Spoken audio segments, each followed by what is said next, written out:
Jason Davis, Jared Dubois, Best Soccer Show post-game live edition.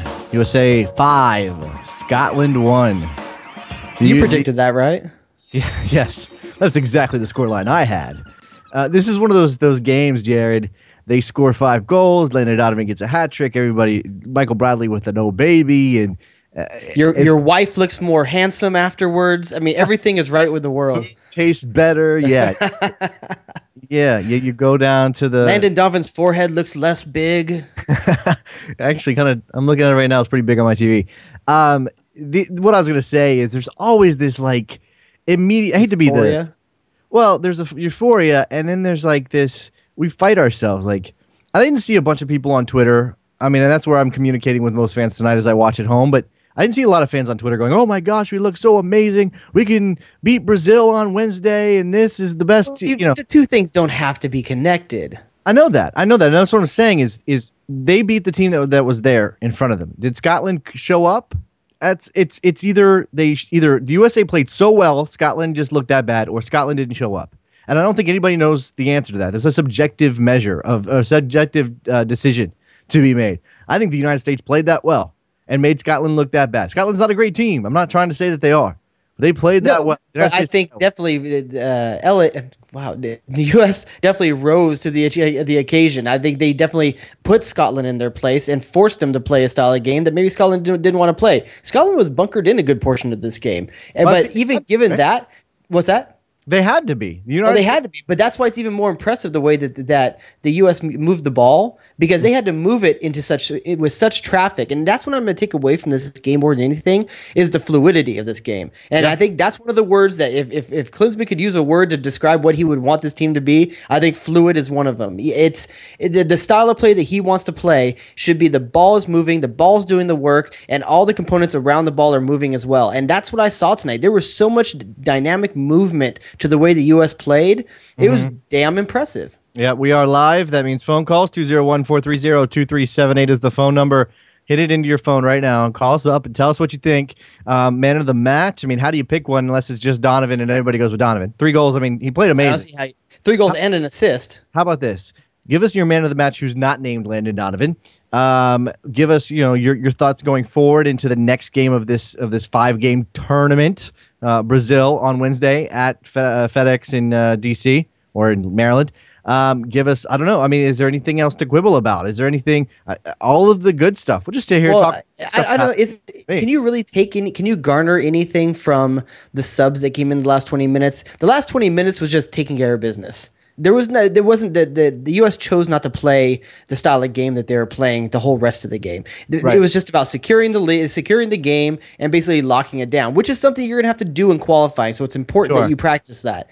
But I'm not going to try to make any great assumptions upon Kyle Beckerman or Hercules Gomez in the bit of minutes that they got in this game. What I will say though is Edgar Castillo is still the same player that I thought he was before. I saw nothing to change my mind. Well, it was a short stint, and I wasn't too happy with what he had a shot that went out for a throw-in, Jason. No, I know. I think to bring it back to my question, if there is a man of the match, and I'm not allowed to pick Landon Donovan because he would be it, number one, no doubt about it. If I have to pick somebody else, it's got to be Michael Bradley. Not only just for the goal, for the assist on Donovan's third, I think that was. I mean, I lost track. There were so many goals happening in this game. Just his overall play. The man is.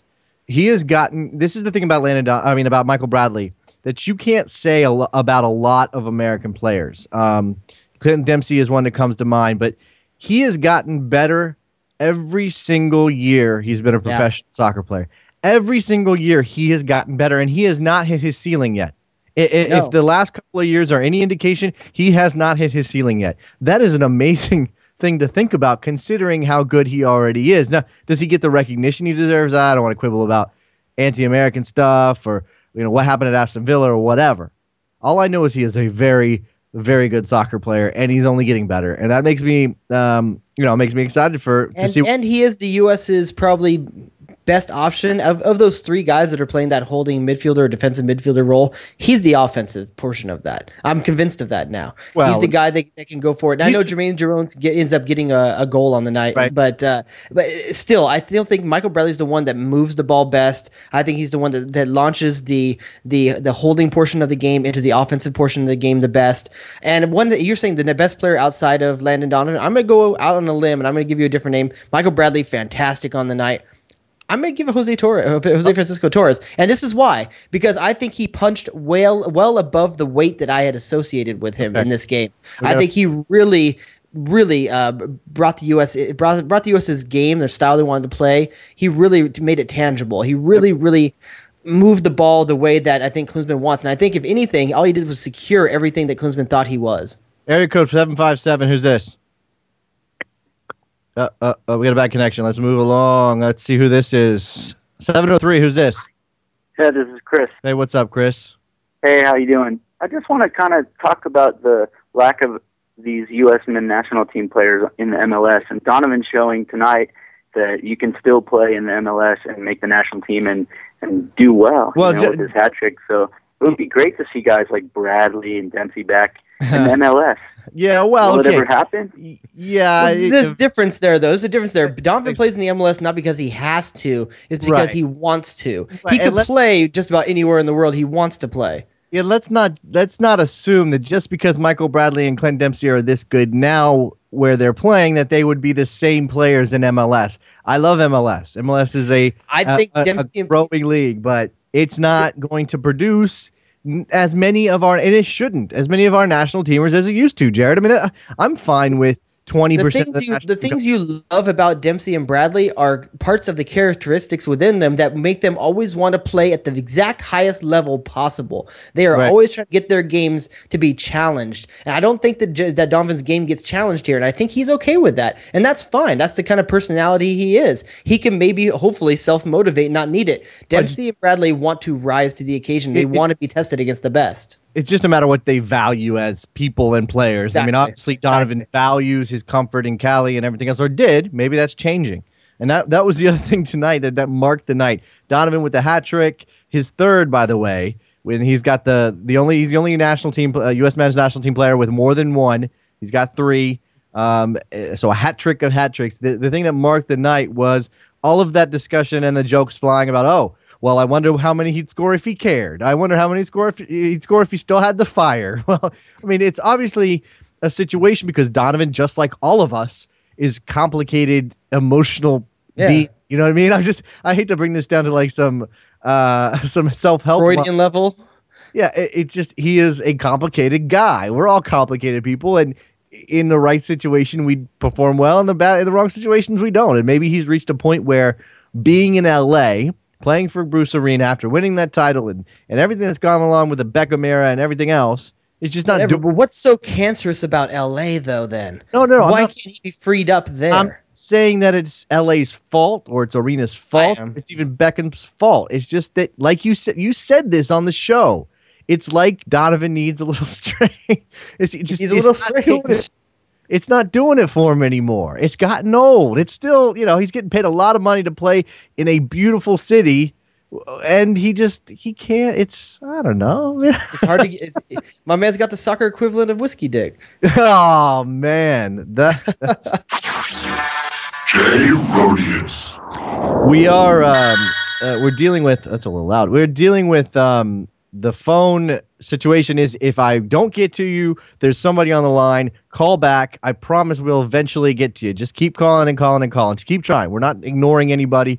And I know you probably get frustrated just a little bit when I don't pick up the phone right away.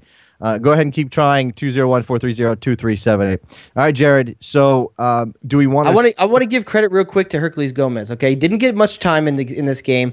Credit to him to keep the ball alive on the Jermaine Jones goal. Yeah, because that was a poor pass that came into him, sacrificed his body, played it out wide, got the ball free for Landon Donovan, who selflessly... Should he have shot right there? Probably could have, but I mean, he obviously was so open. It wasn't. Yeah, he had acres to put that ball into, and Jones had to adjust a little bit to get the set on it, but it was right across the keeper's body. There was no chance. It was, kind of the capper. It was just kind of like that. That was so easy of a goal. It kind of capped off how things had gone. I made a joke towards the end of the game, especially as I watched somebody, one Scottish player just let the ball go out of bounds at one point. And I said, okay, if the U.S. scores again, the goals only count for half because Scotland had just given up. Area code 617. Who's this?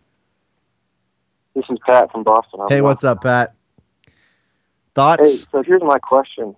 Who do we put in, or where does Dempsey fit into the mix when we go to Brazil? When we're looking at the midfield today, I think we lose something if we take any of the players we had in there out.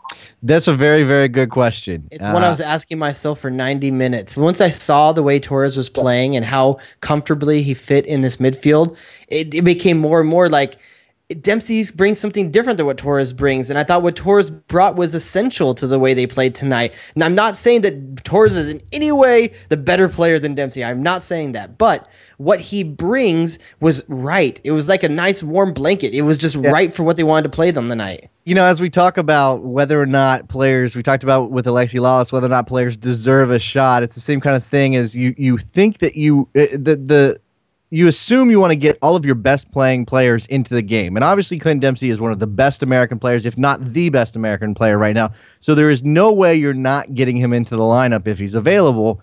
But it speaks to how Klinsmann and all coaches have to work their team into the most effective unit. Not one guy because he's the best player, I got to jam him in there, but working the best unit. Now, this is a 5-1 result against Scotland, okay? It was great, and they played well, especially that first 15 minutes. It was blitzkrieg stuff, okay? But that is not going to immediately translate over to how they play against Listen, this is Brazil coming up. You're not going to change any of those three defensive midfielders. If that's the style they're going to play, those three guys are going to be essential to doing anything to stop and make the Brazil attack through the center get choppy and congested. The player that has to be is Torres. I mean, if you have to go on a limb, you have to say one player, Jason. Is it Torres? Yeah, probably. And let's say it's a straight swap Torres for Dempsey. You're going to end up with Dempsey playing a more advanced position than Torres did tonight. He's not going to be looking for the pass that Torres did. Does that mean that maybe you swap Donovan and Dempsey because Donovan is more adept to playing the way that Torres did tonight than Dempsey? So you're saying not start Donovan is what you're saying? No, I'm saying you swap Torres for Dempsey, and then basically you're swapping responsibility because Donovan and Torres worked well tonight with Donovan the more attacking of the two. Right? So the biggest difference between Torres and Dempsey in that same role is that when Torres gets the ball, he's going to probably keep his back to the goal or somewhat. Dempsey's always going to turn with the ball, I think. And when he gets in those same kind of pockets of space, Dempsey's going to turn and try to go forward. Torres is going to distribute to someone that's already turned and trying to go forward. And I'm not sure. It's not really there's one of them that's evil and one of them that's great. It's just two different flavors of ice cream. But I definitely think that you can't afford not to have Dempsey in the lineup and Donovan especially when he's hot and confident, because that's everything to Donovan is when he's confident and in the right mind frame. And how can you not leave this game with the right mind frame? It's got to be Torres for Dempsey, and we'll see what that changes. You got anything else, Pat? No, that's it. I disagree with Jared. I think it's a trade-off. It's just unfortunate. It involves one of our best players. Yeah, no, it's a tough situation. It's a great problem to have. It is, but I'm thinking about this. All right, not that a 5-1 over Scotland is a historic result, but you get a historic result over Italy in Italy, 1-0 with a Dempsey goal. You come back, Dempsey's out. He's got an injury. You get Donovan in the mix. Finally, you did the thing in Italy without Donovan. You come back, you get Donovan in the mix. You score 5. You drop 5 on Scotland with the team looking the most effective attacking team that they've looked since Klinsmann took the job. How do you bring those two things together? You've got, I'm saying, like, you got one really great. It's a question that should have been answered months ago, Jason. It really is. The fact that we're waiting this long and it's going to be against Brazil, you're not going to be able to draw much of anything out of this Brazil game because it's Brazil. Well, okay, I watched a very small portion of Brazil-Denmark today. Brazil kind of blitzed Denmark a little bit, although Denmark's backline was atrocious. I mean, Hulk had a rocket of a goal, which was a fantastic goal. Then there was some, a lot of mix-ups in the back for Denmark. It was kind of ugly. They ended up winning that game 3-1. I mean, I don't think they blew anybody away. They look like they have lots of talent, like they always do. But it's a matter of Brazil getting, putting those pieces together and them being effective as a unit. And they destroyed the United States the last time they played them. So it would be nice to find some kind of revenge. I don't expect the United States to play like they did tonight against Scotland, against Brazil. That's not going to happen. So if you're changing things up because you have to, because Brazil is the superior offensive team, they're going to have more of the ball. They're dynamic. They're fast. They're going to hit you hard. Where do you make those changes? You're leaving those three defensive-minded midfielders in there. Are you taking out Torres to get in Dempsey? How are you getting Donovan, and what responsibilities does Donovan have? Because he's not going to have the same ones as he did against Scotland. I think in this game, you got to get a lot of information about your offense. I think in the next game, you're trying to get a lot of information out of your defense. It's Brazil. I mean, you're not going to get nearly as much as the ball as you saw tonight. I mean, you're going to have to see if the U.S. national team can play a defensive style, the counterattack style that Bob Bradley did so well during his tenure, and honestly, that the U.S. did well against Italy as well. It doesn't have to be. It's not like you're going out and say you got to play for the counterattack against Brazil. Well, okay, you obviously want to take advantage of counterattacking opportunities, but you don't have to go into that game thinking all we want to do is counterattack. That our goal is to every time. Klinsmann, you're not saying it, but you're planning for it. Well, like I said, you take your opportunities as they come. You play the game because you can obviously your goal can be to counter. Or your goal can be to play them fairly straight up. I mean, I'm not saying that you're going to go all out and risk a thrashing because they will tear you apart if you do. I'm just saying you don't have to be okay. We're gonna sit back, go. You can try to play them a little bit. You're talking about trying to take a cougar to bed, man. These chicks have seen things that you're not ready for. Well, what good does it play these cougars straight up? What good does it do you to play Brazil and play them like you're Bob Bradley? What good does it do you? You're coming up with Canada, then Antigua and Barbuda and Guatemala. That's what you're coming up against. Does it make sense? I mean, I'm not saying that there's not value in being able to switch. I'm not even sure that Klinsmann plays the same formation against Brazil. When against Italy, they played a 4-4-2 to try to combat Italy. I'm not sure they played the same style. I hope that they do because I want to get the same. I want to get a bit of information. It's kind of like I want two different circumstances. If it's like a test, I have a control. Now I want to see a variable. I want to see what happens. When you introduce a different variable and see if this team can do the same thing. Yeah, no, I don't imagine. Here's one thing. Nearly 45,000 people showed up at Jacksonville, and I think, I don't know, I didn't see an official number, but I had heard reports 5,000 maybe or so Scotland fans were going or had tickets. If that's 40,000 Americans rooting for the United States of America in a football stadium in Jacksonville, that's pretty damn impressive. So we have to say bravo. I'll give it a bravo. But here's the thing. Oh, you're going to pour cold water over this, aren't you? I kind of am because we've already established that Americans will show up for spectacle. Jacksonville doesn't see soccer all the time. Okay? When's the last time that Jacksonville saw soccer?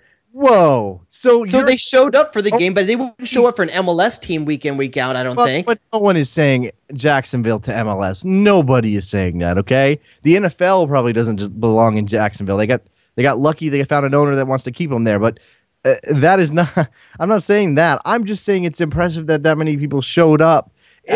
You're trying to sweep this away as the excuse being – it doesn't come around, so that's why they showed up. Like it's a Rolling Stones concert or something. I don't really understand. Now you're pissing on the Stones. I don't like that. No, what I'm saying is that's an event. People show up for the event. It doesn't come around that often. Neither does U.S. soccer in Jacksonville. But it's terrible. I'm stoked they showed up, but I still think that it's a bit of spectacle there. Like they don't see it all the time, so a lot of people came out. I don't think that's why they went. It does not matter at all why they went. I'm talking about like establishing consistency in a market. I don't think that market could be consistently that good. Nobody is saying Jacksonville for MLS. People are saying it. No one's saying it on this show, but people are saying it without their tongue shoved deep into their cheek, buddy.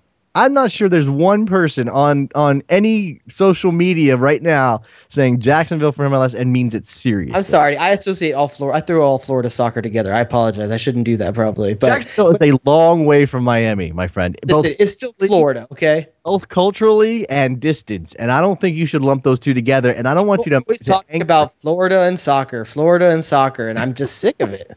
You're on the other side of the country. Florida is like parts of Florida, most of Florida, like low-rent California. That's obviously wow. I'm just come on now. All right, so we've got a wonderful attacking performance. We've got 5 goals from the United States. We've got 1 goal from Scotland that's not a Scottish goal; it's an American goal. Do you want to try to pick out other bright spots, or do you want to focus on the negatives here? Who impressed you beyond the obvious Donovan Bradley? Jermaine Jones, you mentioned him, played very well and didn't. I still like Boyd. I still like Boyd. I think there you definitely saw some. He's raw. He would rush a couple shots. A couple times he went for balls that probably would have been better left for someone else. Yeah, but it's exuberance. I think that's what it is. I don't think it's quality. I don't think it's missing in quality. I think he's just excited to be there and he's trying to run everything down and be a part of everything. Where every once in a while he needs to take his foot off the pedal a bit and find a different role that can be more valuable in. But I dig that he's that interested. I think that's true. I think his decision making sometimes when he had the opportunity to shoot or to make a pass wasn't the best. It was always just a little bit lacking. He wasn't quick enough with his thought process, but you can see all of the tools there. You can see the package. He just has to take that one extra step. Will that happen at Dortmund? Probably not. Let's hope he finds a place to play for 2012, 2013 that lets him get a lot of minutes at a much higher level than the 4th division in Germany. Would be the 3rd if he stuck around and ended up back in that reserve team. You know what I enjoyed on the night? The consistent replays of Klinsmann giving high fives, because he does like old man high fives. You know, like a natural high five follows through, but an old man high five instantly comes backwards after it makes the contact. Yeah, I know exactly. It's like when you would watch Family Double Dare back in the day, and like the mom and dad would high five. It's like boom and away. There's no follow through. Like the natural high five follows through. Klinsmann's got the super Euro high five, but NBC Sports is getting this right. I love that tonight in both the Galaxy Houston game and the U.S. national team game, they've afforded the time to make sure that the coach was on camera. And you got 2 great shots tonight. One of Bruce Arena after the goal with the Jumbotron behind him showing, I can't believe it now. I'm forgetting who scored against, no. And so the great shot of this Bruce Arena brooding while the replay is playing in the background. And then they get the great shot tonight of Klinsmann just in elation celebrating Landon Donovan's goal. Or excuse me, it was Michael Bradley's goal. And I just love that they're thinking about those type of things in their shots and that they're really getting a style of shooting the game that I can really enjoy as a spectator. Yeah, I love Klinsmann celebrations. They're so tragically white. It's just awesome. He's like a cartoon. Oh, yeah. The phone number is 201-430-2378 if you want to call in. Best Soccer Show on Skype as well. Got a couple more minutes here to get any of your thoughts on the U.S. men's national team tonight. Do you want to do a score check in MLS? I mean, it's happening. I haven't even seen it, so you're going to be giving it to me fresh. Oh, so I need to give you the scores. All right. I thought you had it in front of you. I do now. DC United beat New England 3-2, jump to the top of the East. I think they're probably I think Kansas City probably has a game in hand. I don't know how many. DC's hottest team in MLS right now. Well, and you think about this. You think about what they've got working for them. I know Chris Pontius is hurt right now. Is that right? I think I did read that. Okay, but they've got a lot of very good pieces coming together. Nick De Leon's coming in. De Rosario's finding his scoring touch, which is great for them. They're getting great production out of Maicon Santos. Their DPs are finally starting to show up and be a consistent part of this team. Blaskovich showing up is a big deal for them. Phone call area code 858. Who's this? Hey, it's Carlos, guys. How you doing? Hey, what's up, Carlos? Hey, Fabian Johnson. Pretty impressive today. You know, that one run he made up all the way and kind of got fouled at the end of it. Mm-hmm. I liked it. I liked his game pretty much all night. You know, not the biggest guy, not really going to kind of bump people off if we end up running into somebody with a big kind of right striker. But I liked his game. I was impressed. I thought he did okay. He's obviously, again, we talked about this at halftime. He's obviously very good in the attack, Jared. There's nothing you can really complain about with how Fabian Johnson plays when the United States has the ball. The issue is him as a defender. You want help there.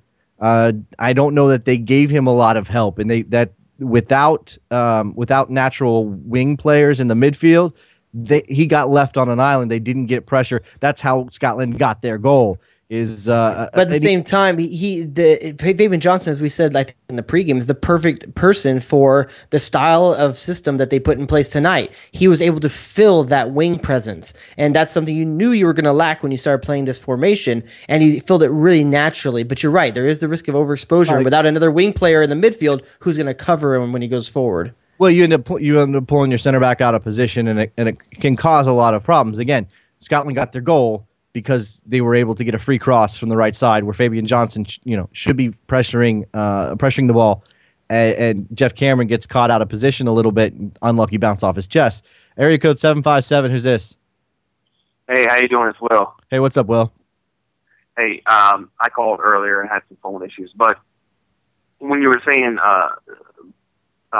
man of the match other than Donovan, I had to agree. It had to be Bradley, and I think that. Not that he's underrated at all, but I think he's just as important to this team as you would say a Donovan or a Dempsey. Absolutely, 100%, 100%. Thank you. He's just consistently good. He's just consistently solid on the ball. He makes good passes.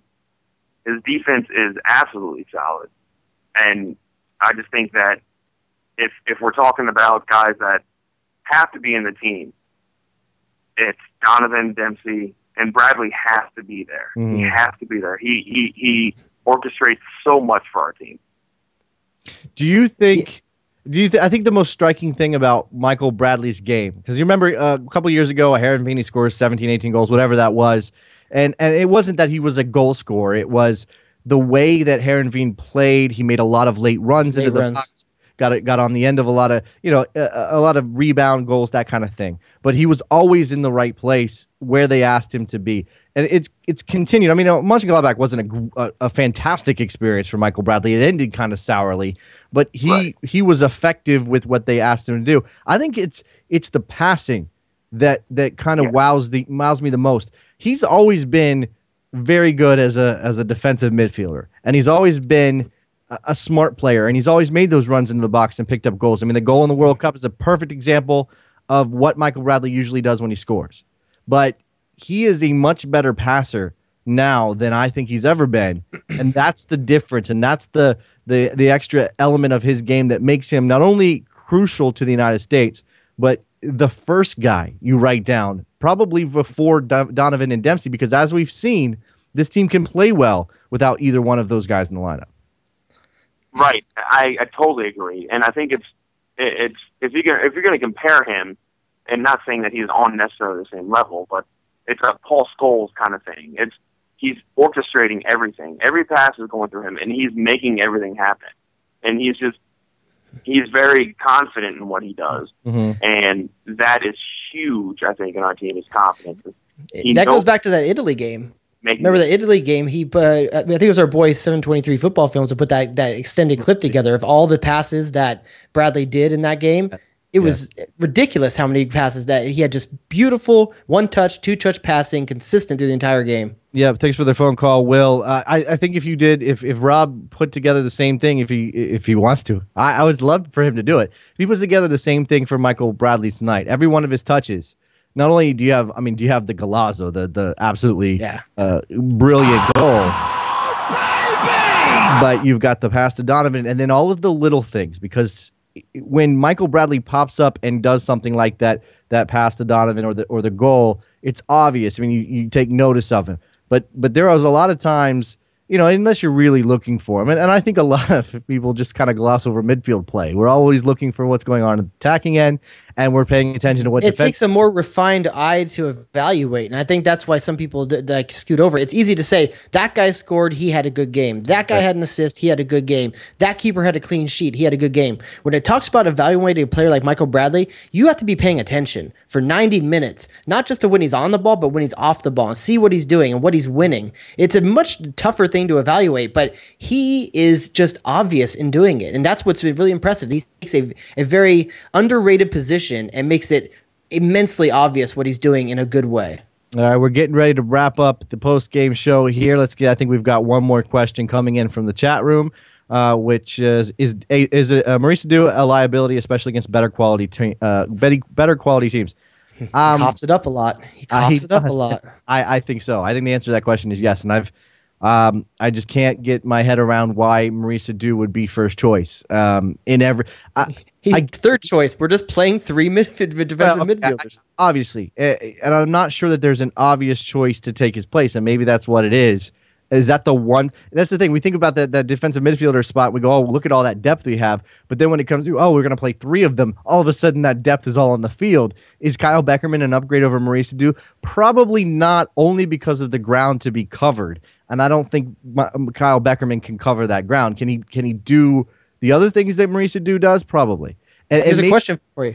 Here's a question for you. If you drop Adu out of this team, you play a 4-5-1, Bradley and Jones behind, you leave Torres in the game, and you bring Dempsey into it. Is that too much attacking or too much of an offensive style when you're going up against Brazil? Well, it's an awfully busy midfield. He's been playing 4-5-1 for quite some time, though. Yeah, I know, but we're talking. Yeah, I mean, I don't know. I don't know. I honestly don't know. They played so well tonight. How can you argue against? I think when you do that system though, you force Bradley to take only a defensive posture.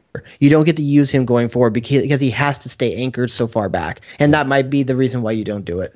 All right, that's going to do it for us tonight. Post game for USA Scotland.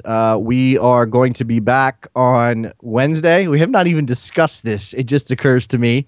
I don't think we're doing a Sunday show because it's Memorial Day weekend. Everybody's going to be out doing their stuff anyway. So we will be back on Wednesday. Now, that's the Brazil game. We have to work out the details, but we'll be here in some capacity. Okay.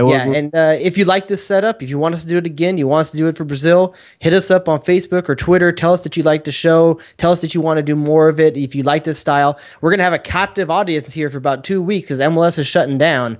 Might as well do it, right? Yep. New listeners, check out NASN.TV for all of our other podcasts. I got a bunch of excellent stuff over there. The Yanks Abroad and the Mexican Football Show and Turkish Football Weekly. And we're adding a show, Matt, about football. A ton of stuff happening over at NASN.TV. If you go to our Facebook page, facebook.com/Best Soccer Show, and like the show, just like the show. That's all you have to do. And thanks to Alexi Lawless for coming on the show. Make sure you check out all his podcasts, The Shot, Big Head, Redhead. There's all those the shows. I mean, he does a great job, plus all of the stuff he does at ESPN, and still finds time to come on our show wearing a rat t-shirt. Yeah, I mean, yes. A rat t-shirt from his home studio. All right, that's it, everybody. We'll talk to you on Wednesday. Thanks a lot. Bye.